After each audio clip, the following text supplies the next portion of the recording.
How did moving to America change your idea of love?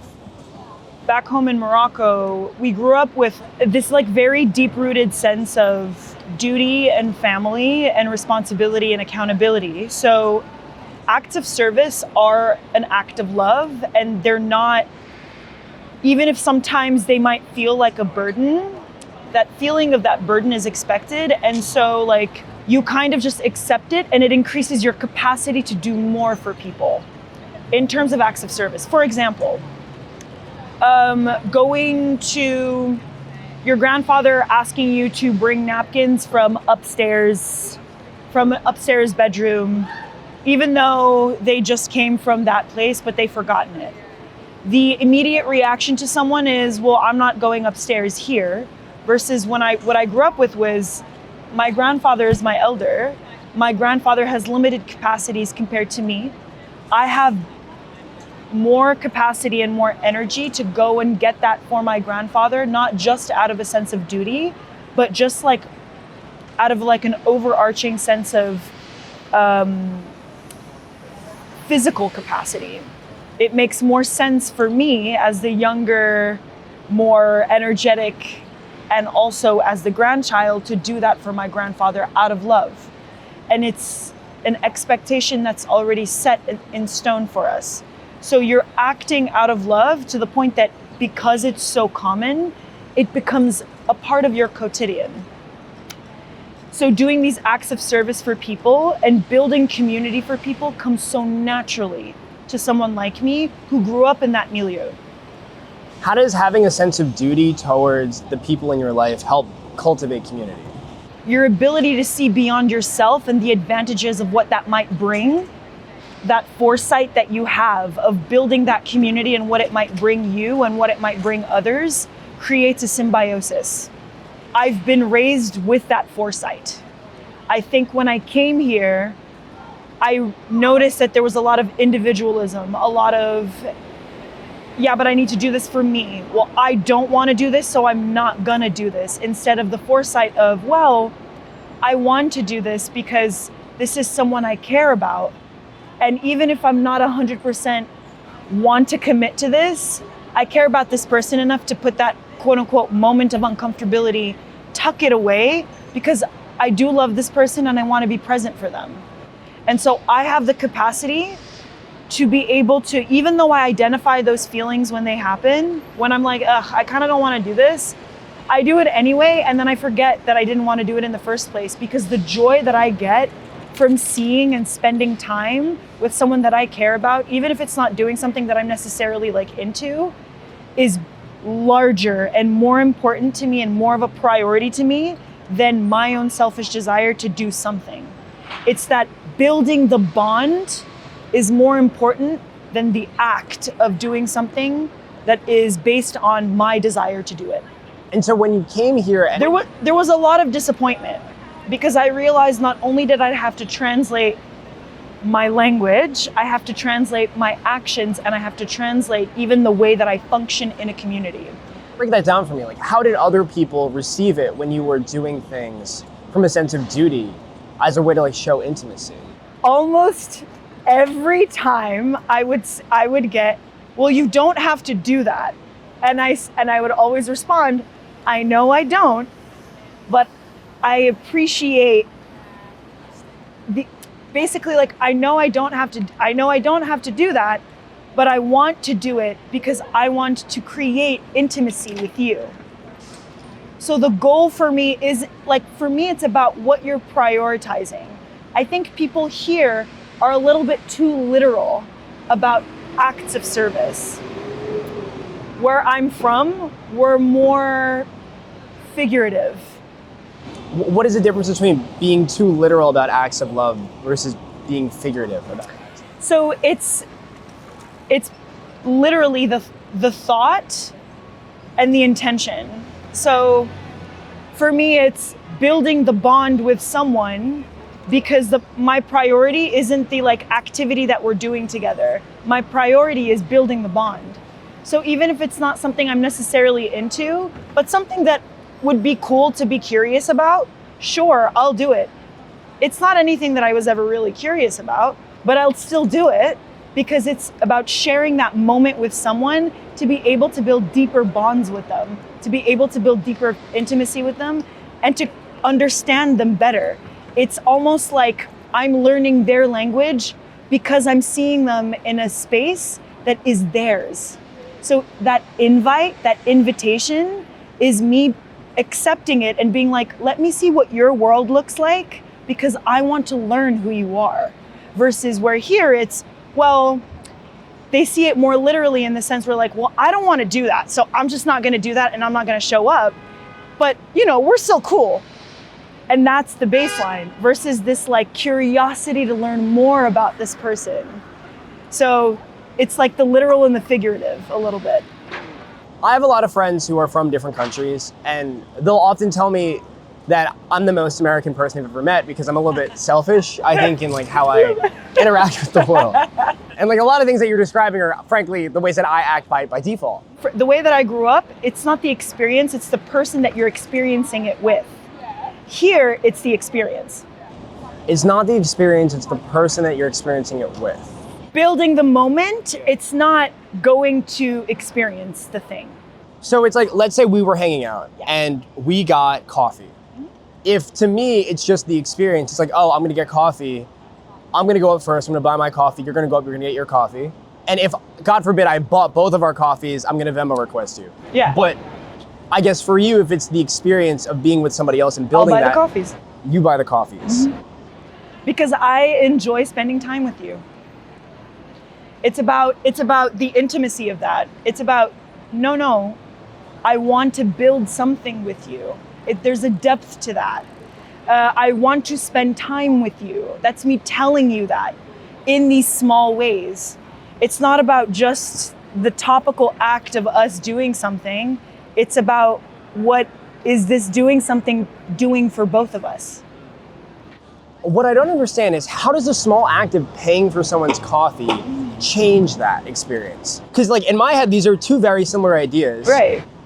But I think from what you're describing it, like that actually changes the dynamic of what the experience is and why we're here and what intimacy looks like. Well, when you go grab a coffee with someone, right? What's the point? To build a relationship. To build a relationship. Let's use, for instance, like you invite a tea drinker, someone who only drinks tea, to come grab coffee with you. And they're like, sure, I guess I can grab a matcha. But you're going to a coffee place that's specifically for coffee, not really specializes in matcha. Yeah. This person is coming to spend time with you for the sake of spending time with you. They're not coming for the matcha. To me, Americans would be like, well, I don't really like coffee, so I'm just not going to show up. I see what you're saying. That was the big difference for me. Meanwhile, if I don't drink coffee, I'll still just come. I'll be like, yeah, I'll keep you company. It's the intimacy of that. It's no, I don't need the coffee to spend time with you. That's indicative of something. That's like, we're beyond just the experiences and the things we shared. It's the desire to build something with you beyond just what we have in common. And so the willingness to inconvenience yourself, right? i.e. to like pay for their coffee or to show up at a coffee place, even if you're a tea drinker. Yeah. That changes it, so it's about the experience you're sharing with them. Yes. One of the things we talked about a while back was that this idea of the willingness to inconvenience and interrupt yourself, you said almost change your baseline for intimacy. What did you mean by that? We operate off of what our needs are in the moment, right? And sometimes, for the people that we love, we put our needs on pause, but there's, in certain cases, resentment that builds there. Part of releasing that resentment is accepting that sometimes it's okay to put your needs on pause, to be interrupted for the people that you love, to go outside of your way, to do something for someone that isn't necessarily aligned with your own needs. Mm-hmm. That's the interruption part. For example, my best friend's father passed away. And before he passed away, he was in the hospital. And I would go to the hospital after work to stay with her sometimes. That was extremely inconvenient to me I have very, very demanding job. But like clockwork, I would still travel over an hour from 33rd to Riverdale, Yonkers, to go be with her in that moment. I wouldn't change a thing. And it never felt like an inconvenience to me, because that is my best friend, and I know that she's been there for me also in ways that inconvenienced her. And we have never resented each other for it. There is nothing but transparency and love between us. And I feel that deeply. But we do those kinds of things for each other because that is what love is. It's going out of your way to do things for people. And it is an honor to be present. It is an honor to be invited into those spaces of need from the people that have been there for you, or from the people that trust you with those very fragile parts of themselves. So to me, I saw that as a privilege to be able to show up for her. Even if I really only had like 2 hours of sleep every night, it didn't matter to me because being there for her meant more to me than the hours of sleep or the inconvenience it caused me. It's so easy to forget that I think part of intimacy is like taking someone for granted. Yes. And in this context, it's like her friend taking you for granted to allow you to do that. But that's the thing. I think with the way personally, I believe that is the problem. The idea that we frame things we put things in these boxes like taking for granted, right? Yeah. You saw my action as being taken for granted, but it's not taken for granted. She's shown up for me in ways that I quote unquote took her for granted, but I don't see it that way. And I think when we frame things these ways, we start to kind of like create this connotation around our actions of love, our acts of love. We create these like negative connotations around these acts of love when there's supposed to be these selfless things that we do that maybe in the beginning we feel are exhaustive, but we have to also keep in mind that that's us expanding our capabilities to love. And the more we expand that, the more we're able to give more. And to be honest with you, because I've been such a giver, I have an abundance of love in my life. And so like, I look around and I have a whole community behind me constantly. I have over 10 people I can call at any given time, at any point in time, who I know and can assuredly say I have built so much security with, that I've loved deeply and who love me deeply back. Not just here around me, but even around the world. So it's this thing where I think we sometimes assign phrases and words that maybe are framing things in a way that maybe we shouldn't be framing them as. The act of loving is a selfless act and is contingent upon how you personally want to give that love. My capacity is not your capacity, is not his capacity, is not her capacity, is not their capacity. That's the end of it. You feel like you are somebody who has a high capacity to love, and there's nothing wrong with that. Can you tell me the story of how you realized that again? I was at dinner with a relatively like new friend of mine, and we were talking about all the things that I do for the people around both of us. And he had observed that I did so much, that I was remembering certain details about people, their favorite cake, their birthdays, what they liked, the names of their pets, the names of their family members, their children. And he asked me, why, like, is this your baseline? And I said, yes. And he was just surprised at the capacity, because it was the whole like, well, you don't have to do all that, but I want to, because that is the world I am trying to live in. A world where even if you are not part of my quotidian in the sense of like my full life, even if you are just my coworker, I want to know who you are, because you still make up a part of my world. And to be able to do that requires a lot of capacity. I am not just memorizing the names of the important things about the people that I love.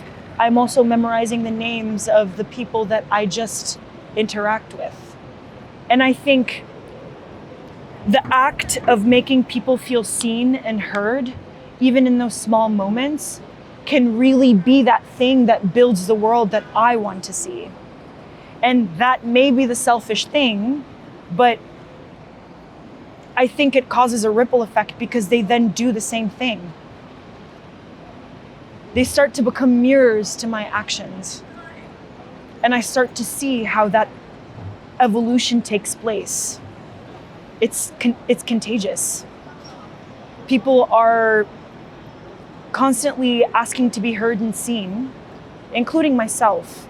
And I have the privilege to have a bunch of people that make me heard and seen every day. And so because my cup overflows, I'm able to have that large capacity to make sure that I pour into people, more people as well, and to expand that circle more. But in accepting all of our capacities and the limitations of that, and exploring how much we're willing to push each other in those spaces, that is love. That's the conversation you need to keep having with the people you love. How much can you push? What's the boundary? How much can we push? How much do I need to step back? What's the compromise? Keeping that transparency with the people you love, that's what's important too. Well, I think that makes so much sense. But I guess on the other side of that, I think the problem is I think so many people feel like almost like a little stingy about it, like a little resentful, like, and maybe that's part of like this Venmo transactional culture where it's like, oh, like, are we 50-50? Am I giving more than you? Is this adding up? Am I being taken advantage? People are afraid to make the first step. Yeah. In this day and age, I think we're so scared to just say, hey, I want to be your friend. Yeah. And it's so sad because everybody's so afraid of being rejected. And that's the point. Get rejected. There's nothing bad about being rejected because that in and of itself delineates the expectation. This person does not want to be your friend. Okay, now I know how to manage my expectations. Wait, that is so funny that you use that example because one of the things that I commonly reflect on is when I was 7 years old, I didn't have many friends, but I had a cousin who I saw once a year at Thanksgiving. Yeah. And I remember when I was 7, the first time I met him, at Thanksgiving, I had a lot of fun. We were running around a dim sum place, playing tag and like hide and seek. Yeah. And at the end of that day, right before I had to go home, because we're wrapping up, I remember being so nervous and I asked him, I was like, hey, and then I started stuttering and I was like, do you want to be my friend? And he was like, yeah, of course. And I reflect back to that to this day.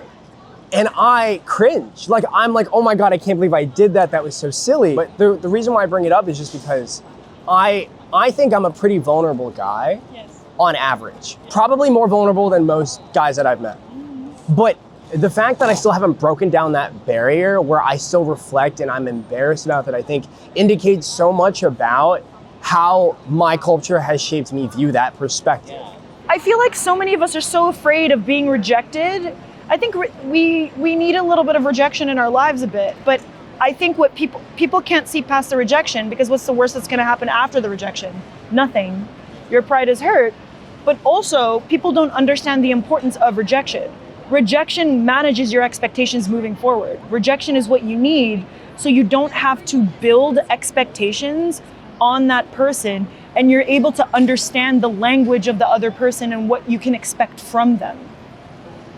What does love mean to you that you think most people don't get? You yourself, as you're growing through the different stages of your life, you yourself change. So the way that you love changes, the way that you perceive the world changes. Your love has to be malleable and flexible like that. And the way to keep it flexible is to be direct and honest with how you are doing it. Which is why shedding that shame and that embarrassment in asking for what it is that you need, asking for the things that you want from your family, from your lovers, from your friends. That's so important. Even with this possibility of rejection. Like I said, I strongly believe that we're all compromising the potentiality of love for a possibility of hurt. And hurt is so small, and it is a part of the process of loving, which people sometimes forget. Just because you love someone, just because you respect someone, just because they're in your lives, that hurt cannot jeopardize the security that you've built with that person. And that security is what love is. Love does not mean not bleeding. You will bleed. You will get hurt. And that hurt and what you do with it, what you morph it into, what you reframe it as, that is what will evolve your love. And that is what you should look towards. That evolution of love. How can you evolve your love as you're evolving yourself? It goes beyond the ego. It's about what you're building for yourself. The world that you're building and the world that you want to see. Earlier you talked about the literal experience of the literal experience of building intimacy versus the figurative experience. So it's not about the literal, it's not about experiencing something literally with someone, like going to the thing or the event.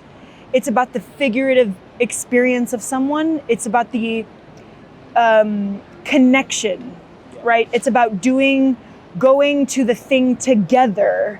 It's that togetherness of doing something together with someone that builds the intimacy. It's not about doing the thing together. And I think that's sometimes where people kind of get it confused. For me, at least I see it as we're doing something together. So it's the company of one another, of us doing this thing together, even though I'm not 100% interested in it, rather than just like, oh no, I'm interested in this and let's do it together. It feels so detached to me when you're just doing things for the sake of just doing them with someone next to you. I don't want that. I want to do something with someone that I really like, even if it's like something shitty. Like something as dumb and stupid as I still go to Dave & Buster's with my best friends.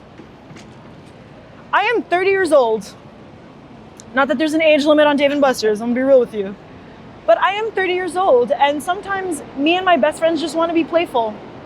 And we wanna laugh, and we wanna catch up while playing games and doing ridiculous things. One of my best friends really isn't into any of that stuff. But she still shows up, and she'll show up for the pure pleasure of the company. She wants to show up and kill aliens at the Alien versus Predator game at the Dave & Buster's with me, despite the fact that it's not really her game. She crushes me on it, but still not her game. It's not something that she wants to spend her Friday evening doing, but she will do it for the pure pleasure of spending that time with me. Well, I think that makes so much sense. I think it's so easy. Well, I think a lot of people feel alone, and people talk about this loneliness epidemic, but I think oftentimes it's self-inflicted. Yes, because we don't want to do the work. It's a lot of work. Like you doing what you said earlier about getting 2 hours of sleep to go see your friend. Nobody wants to do that. Well, that's why I kind of think that now people are getting a little bit too comfortable in not putting in effort and then complaining about this loneliness epidemic. Yeah. But they're not putting in the effort to actually challenge their own loneliness. It's the lack of effort coupled with the lack of accountability and responsibility for their inaction in that loneliness, and also the fear, the guilt, and the shame that comes with potential rejection. That's really interesting. I feel like a lot of what you're saying has to do with like language in a way traps us. Like it gives us an out. Like when we say something's inconvenience is a part of love, well now it just sounds bad and it's like you don't want it. Which is why I said sometimes it's the taking for granted thing that kind of like straddles that line too, because it's like you're not taking each other for granted. I see my best friend. It's that my best friend is asking me to operate outside a little bit more than what I usually give her. And it's not even asking, it's me just showing up without her having to ask for it. Yeah. Because I know that she's shown up for me without me having to ask for it too. Understood. And that's how but that takes time and effort to learn each other's languages like that, to be able to, instead of build resentment, to just see each other, be transparent about it, and like embrace each other and the capacities that we have each other, and challenge each other's capacities as well, all the while keeping each other honest. Here's what I can do, here's what I can give you, here's what she can do, here's what she can give me. That way expectations are clear and our love gets deeper and deeper and deeper. Well, so then what can I do to almost learn that type of love? Being honest about what your needs are and asking for it. And how does that relate to language, I guess? Understanding who you are and understanding how that translates in the language of the people that you love. So, for example, if I had a partner and I want to be a little bit more mindful about how they are unavailable to me or available to me, right? Hey, I would appreciate it if you would check in with me about X, Y, or Z, right? Instead of breeding that resentment, I would just be straight up with my partner. But then straight up with my partner in a way that my partner will receive that information. Instead of making them feel guilty and that message coming from a place of resentment, creating a space for me and my partner to be like, hey, I think I want to flag just a little bit like something. I have these needs and I want to check in with you about them. And I want to be very clear about them. It's nothing that it's something that we can do, but I want to make sure it's something that you can do too. If not, I need to come to terms with either it's something that I need to work out with myself, or it's something that we can compromise on. I like the way you frame that, because it's also not something you're demanding. You're just saying like, this is who I am. Yes. And I'm sorry if you can't handle that, but it's just me. It's not about even saying I'm sorry. The people that love you as you are. It's one thing that as an overthinker, I have come to terms with myself. Like I am who I am, and my people love me with my quirks and with my annoyances and with my whatever, all the things that I am made up of. And it's not despite it, they love all of it. They love the fruit of it. They love all of it. And it's not about apologizing for who you are. It's about just being clear about what you want. And being clear about what you want without alienating the person that you're asking. Speaking their language the same way that you're asking them to speak yours. I love that perspective. Thank you so much. What was your name? Sukena, Preston, nice to meet you. nice to meet you. Amazing.